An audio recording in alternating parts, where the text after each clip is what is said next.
মনোরা গাইসরা যখন ঘরে বসে বসে কোনো কাজ খুঁজে পাবা না, তখন এইরকম তেল পেঁয়াজ খোয়াইনের জন্য এরকম নাস্তা পানি বানাবা আর খাবা। তা আজকে এই নাস্তা পানি বানাইতে যেয়ে বানাই ফেলাইলাম আমি চিকেন বানগুলো বানাইলাম আমি কেমনে। কালকে আমি বানাইছিলাম একটা নাস্তা, হেইটার কোনো অনেক কিছু আমার পরে আসছিল। চিন্তা করলাম হেইটা আবার কেমনে আমি খুয়াইতে পারি তেল পেঁয়াজ দিয়া। আর এই জন্য আজকে আবার বইসা পড়লাম আমি আর একটা নাস্তা বানাইতে। এখন ঘরের মধ্যে একটু চিকেনের ছিল, চিন্তা করলাম চিকেন বানাই ফেলাই, যেহেতু ইস্ট দিয়ে আটা ময়াম করা ছিল। মনোরা এখন কেমনে কী করবা এই আমি বলে দিতে আসি। তোমরা প্রথমে এই চিকেনগুলোরে ছোট ছোট কিমা করে নিয়ে একটুখানি মাংসের মশলা দিবা, দিয়া তারপর একটু আমি দিছি গোলমরিচের গুঁড়ি আর এমনি যা যা সাধারণত মাংসের মধ্যে দাও দিয়েই তোমরা সুন্দর মতন মাংসটারে ভুনা করে ফেলাবা। মাংসটার মধ্যে একটু টেস্ট হওয়ার জন্য তোমরা একটু চিনি দিতে পারো। আমি একটু চিনি দিছি আর জম্মের মতন মরিচ দিছি। মরিচের খাওয়ার খুব পিনি করতে আসছিলো এই জন্য। আর এই দেখো কালকের যে আমি আটাটারে আমি ইস্ট দিয়ে ময়াম করে রাখছিলাম, এটা ফুললে টইটুম্বুর হয়ে গেছিলো।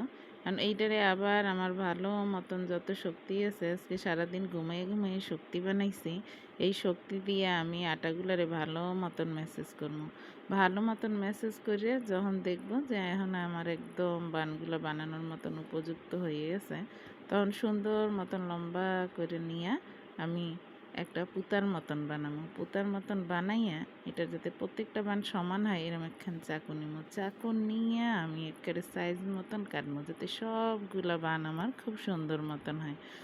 দেখো এখন কেমন করে হাত দিয়ে সুন্দর মতন 2 হাত দিয়ে আমি এক সাইজ বানাইতে আছি। কারণ এইরকম সাইজ বানাইয়ে ভিতরে আবার আমার ওই যে জাদুর বাক্সের জাদু দিতে হবে, এটা যাতে কামড়ে কামড়ে জাদু বোঝে সবাই। এই জন্য আমি সুন্দর মতন রুটির মতন বানাইয়া এটার মধ্যে ওই যে চিকেনগুলো যে আসছিল মরিচ দেওয়া, এই চিকেনগুলো রাইন্দা বাইরে রাখছি, এইটারে ওইটার ভিতর দিয়ে দিলাম, যাতে কামড়ে কামড়ে সবাই একদম চমলক্ষ মজা পায়।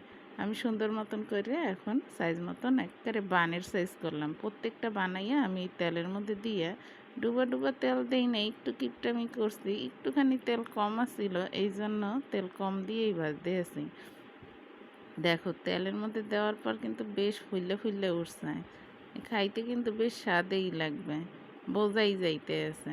সুন্দর মতন এপিট ওপিট করে ভাজছে, তখন চেহারাটা সুন্দর হইবে, কারণ চেহারা সুন্দর না হইলে কিন্তু খাইতে মজা লাগবে না। এই জন্য সুন্দর মতন এপিট ওপিট করে আমি ভাজা নিলাম। দেখো আবার পেঁচাল পড়তে পড়তে পুড়ে হেলাইও না, কারণ আজকে আমি অনেক পেঁচাল পড়তেছি, কারণ স্কুল বন্ধ, স্কুলের মাই পোলাটির লাগে